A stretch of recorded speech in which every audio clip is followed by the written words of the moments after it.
ანდრია პირველწოდებულის მეხუთე ჩიხში მოსახლეობას გაზი დილიდან არ მიეწოდება ბუნებრივი აირი. სოკარ ჯორჯია გაზი აჭარა მაგ სამშენებლო სამუშაოების მიმდინარეობისას მშენებლობის მიერ მილის დაზიანების გამო გადაკეტა.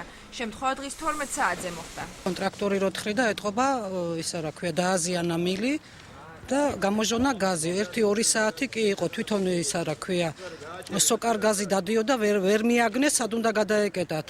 წამევიდა 2 საათზე მეტი 2-3 საათი თითქმის გაზი გამოჟონავდა. ხმა აგერ გზაზე წამოდიოდა.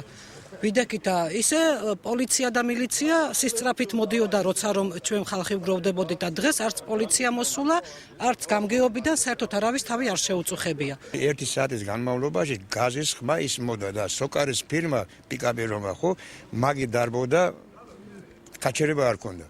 სად იკეტება, სად არ იკეტება ეს მილი როგორ იკეტება, მაგის არის და ბოლოს ნახეს. იყო თუ არა სამშენებლო ნებართვაში გათვალისწინებული მიწისქვეშა კომუნიკაციების გეგმა, ქალაქის არქიტექტურის სამსახურში ამბობენ, რომ აქ მხოლოდ არქიტექტურულ პროექტს აქცევენ ყურადღებას.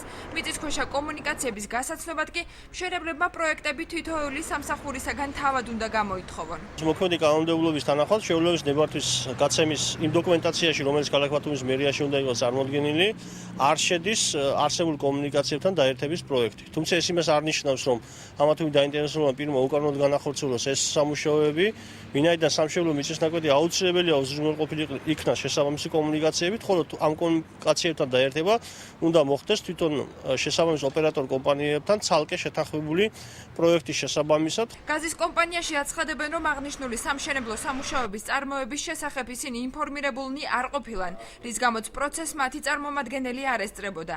რაც შეეხება სარფიგონიო კვარიათის 97 აბონენტს მათ გაზმომარაგება ხვალ დღის პირველ ნახევარში აღუდგებათ.